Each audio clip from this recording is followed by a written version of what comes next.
Hello and welcome to part 6 of my video series Mastering Nakhmanson Gambit.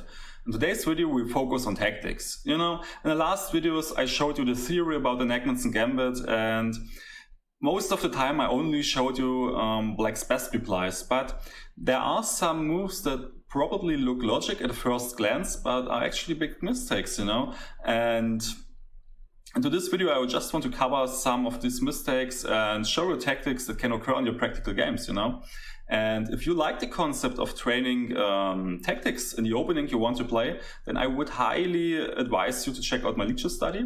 I will put the link down below in the video description, and there you can find 13 tactics in total right now. And I will cover only 6 of these tactics in today's video because I don't want to make it too long, And so if you're interested in seeing more tactics, I just would advise you to check out the lecture study. There you will find more tactics, and whenever I will come across a nice tactic, or you probably even send me a game that includes a nice tactic, I will add it to the study. So it's probably worth to check out the study in the future again. I will have added some more tactics then, So enough talk, I would say. Let's just jump right into the tactics. So without further ado, it's time to checkmate.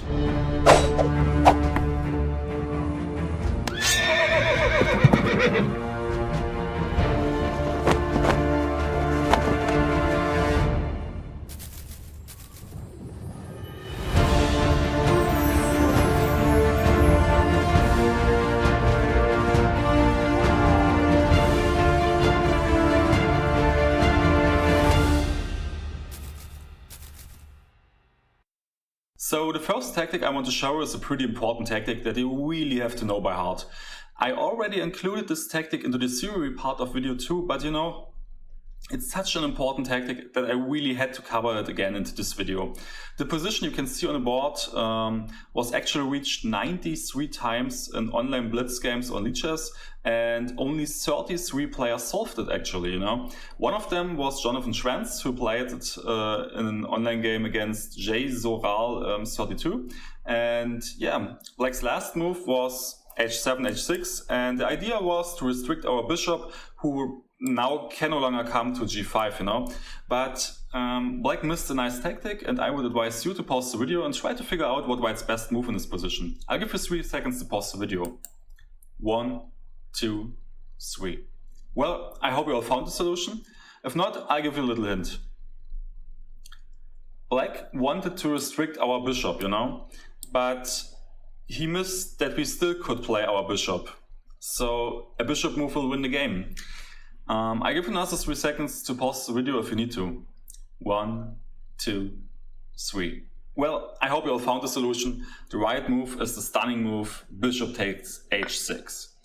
And it's not so easy for Black, Black cannot take the bishop with the rook, because then it's just simply mate on g8 with the queen.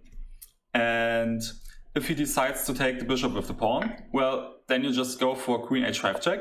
The king has to go to f8, and after rook to f4 check, he has to play bishop to f6, and now he just simply played a move queen to g6, and you're attacking the bishop 2 times. You will follow up with playing rook a to e1, and with all those lines and the kings being so open, there's actually no defense for Black, and the computer gives it already as +10 for White. So I hope you solved the puzzle. If so, congratulations, and let's just jump to puzzle number 2. This position was reached after the 11th move by Black, rook f8 to f7. And this was actually a big mistake. It was actually played 25 times in online blitz games on leeches, But believe it or not, only 4 players solved this puzzle. So I think it's a nice exercise for you. Just try to solve the puzzle and try to see if you are better than most of the players that reach this position, right? I give you 3 seconds to pause the video if you need to. 1, 2, 3. Well, I hope you all found the solution. If not, I'll give you a little hint. 20 players in this position played the move rook a to e1. But this is actually a mistake, because Black can just simply step aside of the king to f8 and equalizes the position. The idea of bringing a second piece into the attack is absolutely right, but it's not a rook that you should try to bring into the attack. So with this hint in mind, I'll give another 3 seconds to pause the video. 1, 2, 3. Well, I hope you all found the solution. The right move is bishop takes e7. Now black has to take the bishop, and now you can bring a second piece into the attack and play just simply the move knight to g5. Black cannot take a queen because of the pin, and right now you're attacking the f7 rook 2 times, so black has to move the rook, and it doesn't matter where he goes. If he goes to f8, well, then you just simply can grab, for example, the pawn on h7, and the best move is actually rook to f6, but here you just simply play queen to g8 check, and black again cannot take the queen because of the pin, so he has to play rook to f8, and here you just simply grab the pawn on g7, and this is just simply game over. I mean, you will follow up the position by playing moves as rook a to e1, and then you at a certain point you just simply can capture on e7. You also have moves like knight takes h7, attacking the rook on f8 a second time, so this position is already game over for black, and the computer gives it as +8 for white. So I hope you solved the tactic, and let's just jump right into tactic number 3. This position occurred after the move bishop c8 to d7, and this was actually a big mistake, and this position was reached 5 times in online blitz games on lead chess, and 3 times white found the right first move, but there wasn't any player who solved the tactic correctly, you know? So let's find out if you are the player who would solve the tactic in an over the board game. I give you 3 seconds to pause the video if you need to. 1, 2, 3. Well, I hope you all found the solution. If not, I'll give you a little hint. Right now you attack the bishop on e7 1, 2, 3 times, and it's protected 1, 2, 3 times. But if you think about it, then black doesn't have any option to protect the bishop a 4th time, right? So if you would be able to attack the bishop a 4th time, you know, then you actually should win it, right? So with this in mind, I give another 3 seconds to pause the video. 1, 2, 3. Well, I hope you found the solution. The right move is bishop takes e7. Now black has to recapture with the knight, and now the calm move, queen to g5, is simply winning the game. You know, you are attacking the e7 knight 1, 2, 3 times, and it's only protected 1, 2 times. So, like, there's absolutely nothing black can do to protect the knight, and so you will win the game. It's important to know that some players tried the move knight to g5, but this will only lead to a forced draw after the moves rook to f8 to prevent any mates on f7, knight takes h7, and now here comes the move b1 queen. And now the best you can hope for is queen to h5 check, and after rook to f7 you have to find the move knight to f6 check, opening up the h5 for your queen for perpetual checks. So after g takes f6, you now have to check on h8 with the queen, and as you can see, you have a perpetual check, and so it's a forced draw.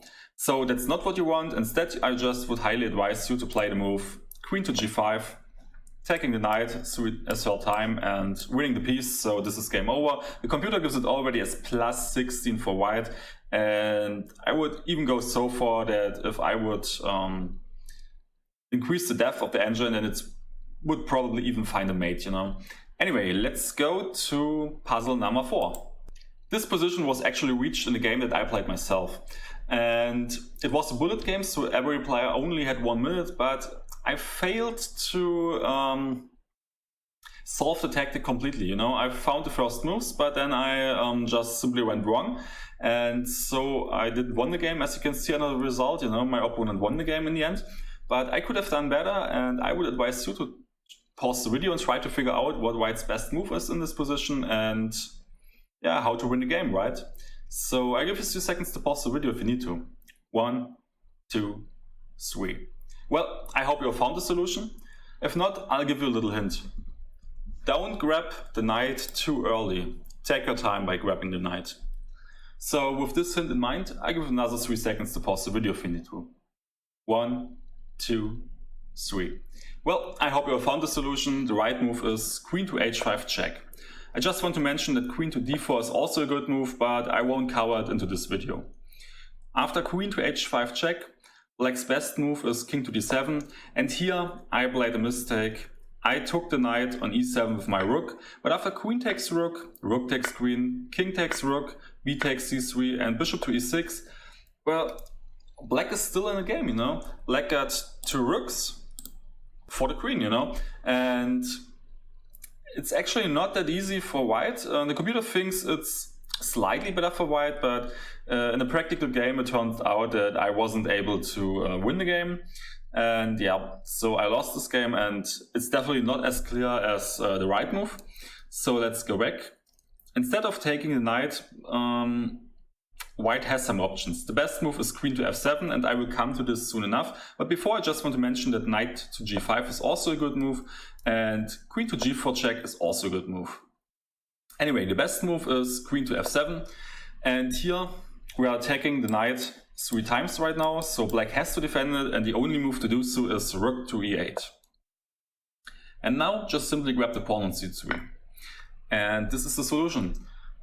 You may be wondering, but it's pretty hard for black to find good moves.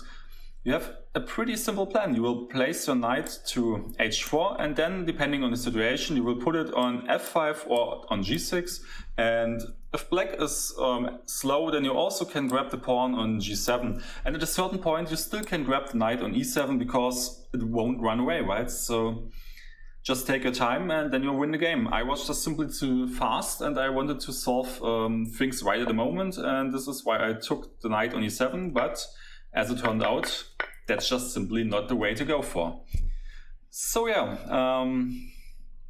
let's jump into tactic number 5.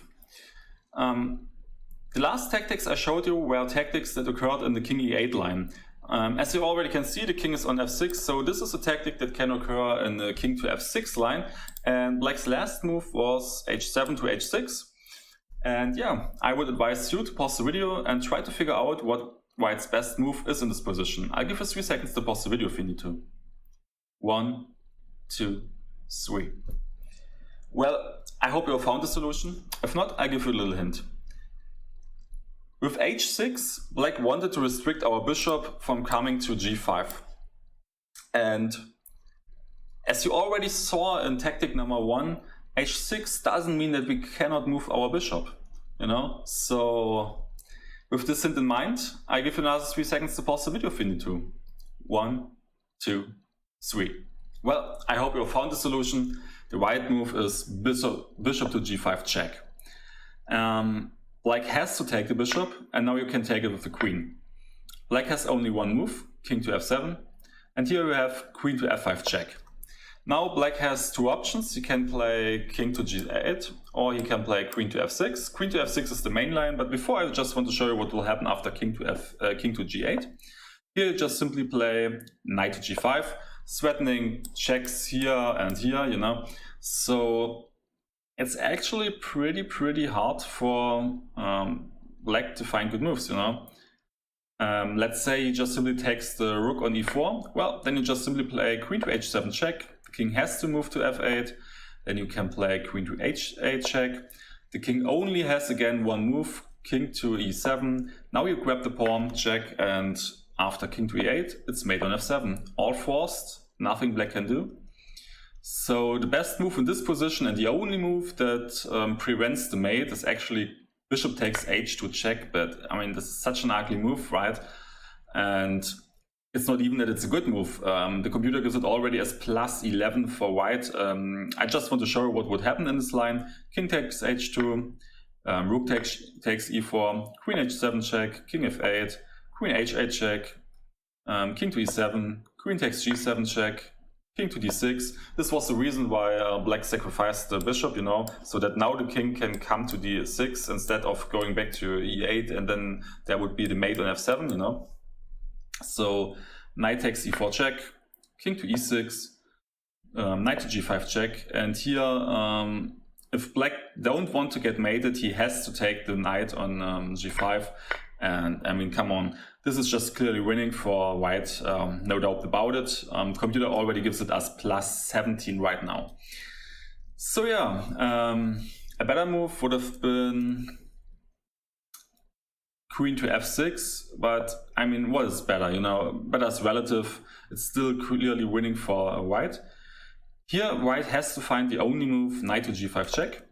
And now black can play king to f6, king to f8, or king to g8. King to g8 just simply fails to queen h7 check, and after king to f8, it's mate on h8. So he has to play king to f8, and now you have the check on h7 with the knight, attacking king and queen on the same time. So after king f7, you just simply grab the queen. After g takes f6, you can play queen h7 check, king f8, queen h8 check, king f7, queen takes rook, king g7, rook g4, king h6, and queen to g6 checkmate. I just want to mention that in this position, instead of taking the knight, black also could have played rook to e5, but after queen to h7, rook takes e4 and knight takes e4, I mean, the computer gives it already as plus 12, and let's face it, we're up a queen against two bishops. White is clearly winning. I mean, the attack isn't even over, you know, you still have moves as knight to g5 check, and rook to e1, while black still finds it hard to develop his queenside pieces, you know, so this is just clearly winning for white. So I would say let's just jump right to the last tactic of this video, and this is a pretty important motive you really have to know by heart. It's a tactic that occurred in the knight takes c3 line, and the motive that will win the game is pretty common in this line, you know. It's not, well, it's not always winning, that's not the truth, but sometimes it has also some positional character, but in this case it's actually winning right at the moment. So I would advise you to pause the video and try to figure out how white won the game immediately. I give you 3 seconds to pause the video if you need to. 1, 2, 3. Well, I hope you have found the solution. If not, I'll give you a little hint. Our rook is already lined up against black's king, and you could say that black's dark squared bishop is somewhat pinned, you know, so try to make use out of the pin. I'll give you another 3 seconds to pause the video if you need to. 1, 2, 3. Well, I hope you have found the solution. The right move is bishop takes c6 check, black has to recapture, and now the calm move, bishop to a3, wins the game. Because we are attacking the bishop on e7 2 times, black cannot defend the bishop again, and yeah, because he cannot move away because of the pin, we are winning a piece and the game. And as I already told you, this is a motive you really should keep in mind. The bishop a3 move can occur in many variations of the knight takes c3 variation. So yeah, this was it for today's video. I hope you liked it. I hope you learned something. If you did, please let me know in the comments, and please don't forget to hit the like and subscribe button. And before I want to end the video, I just want to ask you to share your best Nakhmanson Gambit games with me.